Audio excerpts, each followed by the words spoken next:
Assalamu alaikum wa rahmatullahi wa barakatuh. I worship no man, I worship no human, and la ilaha illallah, I worship Allah.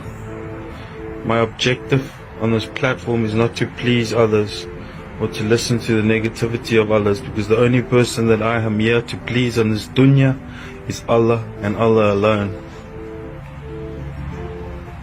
Remember that I have made many mistakes before I took Shahada, Ashhadu illa illallah, Abduhu Rasulullah. I bear witness that there is no God but God, and Prophet Muhammad, peace be upon him, is the final messenger of Allah. Remember that even Adam, peace be upon him, the father of all of us, made a grave mistake. A grave mistake. Allah told Adam to do this, and Adam, peace be upon him, did what Iblis said he should.